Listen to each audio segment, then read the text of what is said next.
Olá pessoal, meu nome é Cibele Paixão, esse é mais um vídeo do meu canal. Bom pessoal, esse vídeo é a continuação, né? Vocês vão perceber que esses vídeos vão ser continuação, até a gente terminar o artigo 5º. Quando a gente terminar, nós vamos fazer uma bateria de exercícios do artigo 1 até o artigo 5º, para vocês fixarem o conhecimento. Tá bom, pessoal? Então, onde nós paramos? Paramos aí, ó, no inciso 36. Vamos continuar, tá? Olha só. A lei não prejudicará o direito adquirido, o ato jurídico perfeito e a coisa julgada. Então, de forma nenhuma lei pode prejudicar o direito adquirido. Por exemplo, vamos supor que você completou a idade mínima para aposentadoria. Você tem o quê? Um direito adquirido. Você já completou todos os requisitos para se aposentar e a lei não pode ser criada uma lei que te impeça de se aposentar, porque você completou os requisitos, né? Para a idade mínima para aposentadoria. Então, a lei não pode prejudicar o direito adquirido. Não pode prejudicar o ato jurídico perfeito, o ato jurídico que foi feito dentro de todos os regramentos do direito, tudo certinho, foi um ato perfeito. Então a lei não pode te prejudicar. E nem a coisa julgada, né? Vamos supor que um juiz julgou aí uma causa a seu favor e depois de um tempo ele não pode ir lá julgar novamente aquela causa em desfavor, né? E te prejudicar. Então, a lei não prejudicará. Isso aqui você tem que decorar. Vocês perceberam que eu marquei até de uma cor diferente, né? Porque isso aqui cai demais. Então, a lei não prejudicará o direito adquirido, o ato jurídico perfeito e a coisa julgada.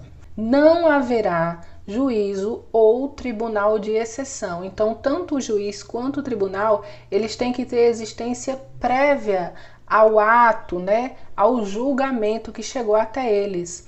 Não pode-se, por exemplo, criar um tribunal exclusivo para julgar uma determinada pessoa ou um determinado crime.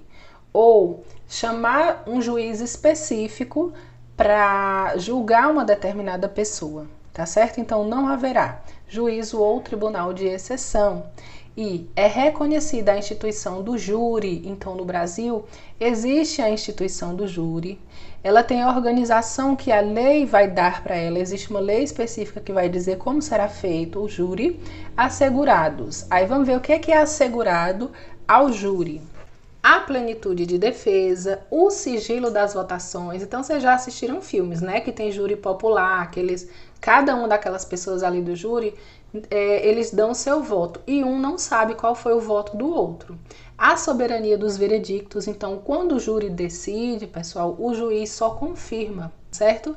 E a competência para o julgamento de crimes dolosos contra a vida. Então, o júri, ele tem competência de julgar crimes dolosos contra a vida. Não é todo crime que vai ser julgado por júri. Eles julgam crimes dolosos contra a vida. Aí aqui, olha só, quando eu coloco de neon, vocês sabem que é muito importante. Então, pessoal, nós temos esses dois incisos, cada um deles vai representar um princípio. Esses princípios, eles não caem, gente. Eles despencam em prova de concurso público. E eu vou falar agora para vocês. Olha só. O inciso 39, ele fala: não há crime sem lei anterior que o defina, nem pena sem prévia cominação legal. Este é o princípio da anterioridade. Eu marquei até a palavrinha anterior para vocês lembrarem, né? Ó, princípio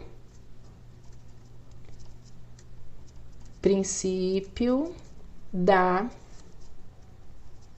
anterioridade. Princípio da anterioridade, que diz que para que exista um crime, antes de você cometer determinado ato, antes da existência do ato, precisa existir uma lei dizendo que aquilo é crime. Tá certo? Então não pode você cometer um crime hoje, daqui a 15 dias, aliás, você cometeu um ato hoje, daqui a 15 dias surge uma lei dizendo que aquele ato é crime. Você cometeu um crime? Não, porque na época em que você cometeu o ato não era crime, não existia lei dizendo que era crime, né?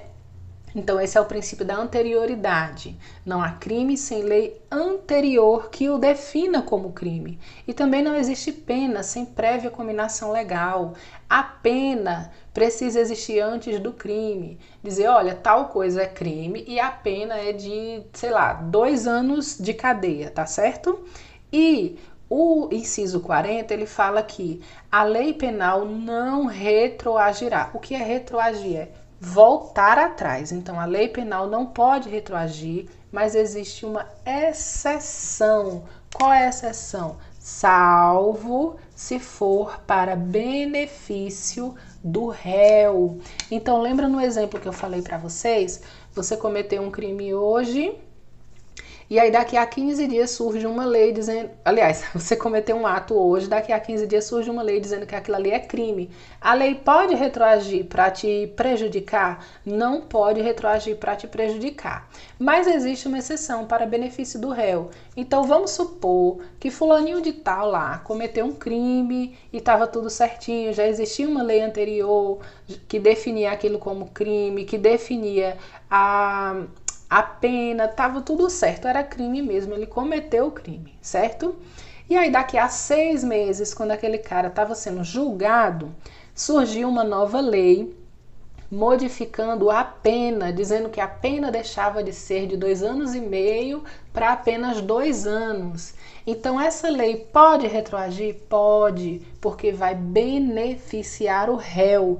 Tá bom, pessoal? É assim que funciona. A lei não pode retroagir em regra, salvo, ou seja, é a exceção para beneficiar o réu. Se for para benefício do réu, ela retroage, tá certo?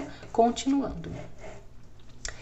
A lei punirá qualquer discriminação atentatória dos direitos e liberdades fundamentais. Então, qualquer tipo de discriminação que atente contra os direitos e liberdades fundamentais, a lei vai punir, tá certo?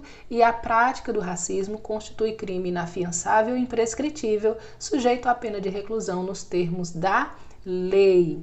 Aí veja só.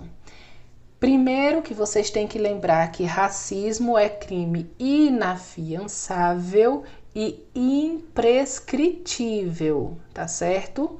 Isso é muito importante porque nós vamos ver que tanto o racismo, deixa eu puxar aqui para vocês verem por completo. Olha só, tanto o racismo quanto a ação de grupos armados, civis ou militares contra a ordem constitucional, então, esses dois aqui, ó, eles são crimes inafiançáveis e imprescritíveis. Porém, nós temos aqui no meio um grupo de crimes que são inafiançáveis e insuscetíveis de graça ou anistia. Então, pessoal, o que o examinador da prova faz é, por exemplo, dizer que o racismo é crime inafiançável e insuscetível de graça ou anistia. Aí você vai lá e marca. Então, você não pode se confundir com isso. O racismo é crime inafiançável e imprescritível. Aí, a ação de grupos armados, civis ou militares contra a ordem constitucional e o Estado democrático também são crimes inafiançáveis e imprescritíveis. Tá vendo aqui, ó? Inafiançável e imprescritível. Então, colocando tudo numa caixinha só, o racismo e a ação de grupos armados, civis ou militares contra a ordem constitucional e o Estado democrático são crimes inafiançáveis e imprescritíveis. Então, a prática de tortura, tráfico ilícito de entorpecentes e drogas afins, o terrorismo e os definidos como crimes hediondos, ou seja, qualquer crime que for considerado hediondo, eles são inafiançáveis e insuscetíveis de graça ou anistia. Então, presta bem atenção para vocês não se confundirem, tá bom, pessoal? E aí, olha só para terminar a aula de hoje, nós vamos ler esse inciso que diz que nenhuma pena passará da pessoa do condenado, podendo a obrigação de reparar o dano e a decretação do perdimento de bens ser, nos termos da lei, estendida aos sucessores e contra eles executadas até o limite do valor do patrimônio transferido. O que é que significa isso daqui, pessoal? Isso daqui significa que nenhuma pena pode passar da pessoa do condenado. Vamos supor que o seu pai, né, só um exemplo, tá, gente? Foi condenado por determinado crime e ele veio a falecer. Você pode pagar pelo crime do seu pai? Pode ser preso pelo crime do seu pai? Não, gente, porque a lei fala que nenhuma pena passará da pessoa do condenado. Porém, há a obrigação de reparar o dano, ou seja, pagar uma indenização, e a decretação do perdimento de bens, ou seja, foi um crime ali que ele tem que perder algum determinado bem, né? Que a pena é o perdimento de bens, dentro dos termos da lei, pode ser estendida aos sucessores, ou seja, aos herdeiros, e contra eles executadas até o limite do valor do patrimônio transferido. Então vamos supor aí que a herança da pessoa ali era de 1 milhão, né? Só que a decretação do valor que ele teria que pagar ali, a multa, sei lá, que o cara teria que pagar, era de 1,5 milhão.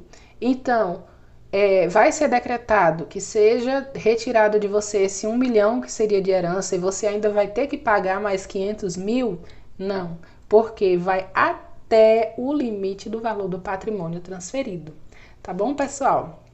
Bom, gente, vamos parar por aqui para a aula não ficar muito grande.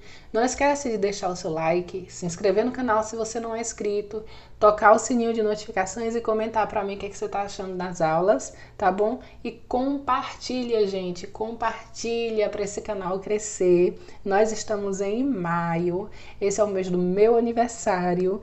E olha, daqui para o final do mês eu quero fechar aí os 6.000 inscritos, tá bom, pessoal?